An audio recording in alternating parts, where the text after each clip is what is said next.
जी अस्सलाम वालेकुम प्यारे दोस्त। आज की इस वीडियो में जिस बात का मैं जिक्र करना चाहूँगा वो है यूरोप में आप काम करना चाहते हैं अगर तो कौन सी सोजोर्नो आपके पास होनी चाहिए और कौन कौन सी सोजोर्नो वाले बंदे जो हैं वो यूरोप में काम कर सकते हैं अगर आपके पास इटली के डॉक्यूमेंट्स हों तो।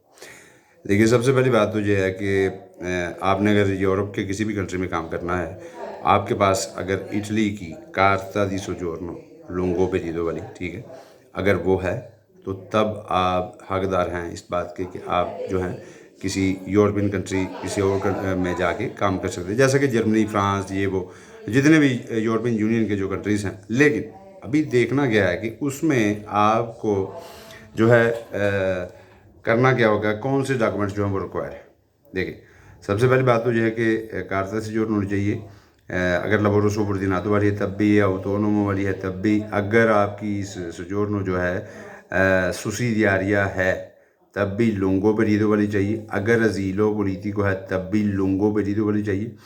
और देखिए, बात यह है कि चाहे अजीलो पोलिटिको वाले चाहे कंसिडर किए जाते हैं जैसे इटालियन ही हैं, जैसे इटालियन शहरी हैं, उनको उनके राइट्स जो हैं वो ऐसे ही हैं जैसे अजीलो पोलिटिको वालों के हैं। लेकिन फिर भी उन्हें वहाँ पे काम करने के लिए यूरोपियन यूनियन में चाहिए जो है लुंगो पेरिडो वाली जो परमिशन, ठीक हो गया, कार्ता से जो बोलते हैं, जो कि अभी 10 साल की हो चुकी है। अभी वो मैं वो एक अलग टॉपिक है, वो फिर किसी नेक्स्ट वीडियो में मैं बात करूँगा। अच्छा, अभी देखें, बात यह है कुछ जो है कंट्रीज़ जो हैं यूरोपियन कंट्रीज़, उनमें कुछ कोटे होते हैं। ये नहीं कि हर किसी भी कंट्री में जाकर आप काम कर सकते हैं, नहीं, उनकी जो अपनी रेगुलेशन है, वहाँ के जो कानून हैं, उनको आपने सबसे पहले मद्देनज़र रखना है। जिसमें कुछ कंट्रीज़ ऐसे हैं जो आपसे सबसे पहले अलोजो मांगते हैं। अलोजो से मुराद ये नहीं कि आप अपनी रिहाइश होनी चाहिए आपके पास, ठीक है, उसके बाद आपके पास काम का कॉन्ट्रैक्ट हो वहाँ से, ठीक है।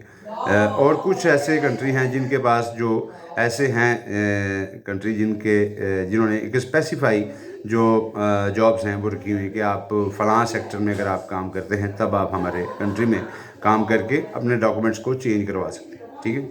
एक और बात प्लीज़ मद्देनज़र रखिए, वो क्या है कि जब भी आपको डॉक्यूमेंट्स वगैरह वहाँ से मिल जाएंगे तो आपने एक टाइम आएगा कि आपको जो है सोजोर्नो है ना वो छोड़नी भी पड़ेगी। ये नहीं होगा कि आप डॉक्यूमेंट्स वगैरह ले लें किसी और कंट्री से भी तो आप कहें कि मैं वो भी रख लूँ और ये भी रख लूँ। नहीं भाईजान, ऐसे नहीं होगा। कल को आप जब भी वापस आएंगे, आपने अपनी सोजोर्नो की जोड़नामेंतो वगैरह ये नहीं करवाई होगी, तो एयरपोर्ट पे आके आपको जब भी वो इमिग्रेशन ऑफिसर वाले जो हैं ऑफिस वाले जो हैं वो आपको एयरपोर्ट पे स्टॉप करेंगे, ठीक है जी। वहाँ आपकी सारी वेरिफिकेशन होगी और आपको नोटिफिकेशन दिया जाएगा और जो सोजोर्नो है ना वो आपसे रख ली जाएगी। फिर आपको कहेंगे जी रिकॉर्ड्सों पर हो जाके। तो बात यह है कि इन चीज़ों को आपको इन्फॉर्म करने का मकसद ये था कि इन चीज़ों का आपको पता होना चाहिए कि कल को कौन से कॉन्सेक्वेंसेस हैं जिनका आप सामना कर सकते हैं, ठीक है जी। अच्छा, एक और चीज़, कुछ कंट्रीज़ ऐसे हैं जिनमें अलोजो के अलावा, यानी एक घर होने के अलावा, वो ये भी पूछते हैं कि आप आया कि आपके पास इतने पैसे हैं कि आप अपने आप को मेंटेन कर सकते हैं जब तक आपको काम नहीं मिल रहा या जॉब कॉन्ट्रैक्ट नहीं मिल रहा।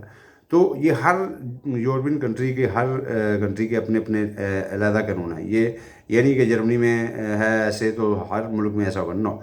आपको वहाँ के जो कवानीन हैं वो वहाँ जाके किसी लॉयर से ही आपको इन्फॉर्मेशन लेनी पड़ेगी। तो उम्मीद करता हूँ आज के लिए इतना ही काफ़ी। अपना ख्याल रखिएगा और दुआ में याद रखिएगा। अस्सलाम वालेकुम। पाकिस्तान जिंदाबाद।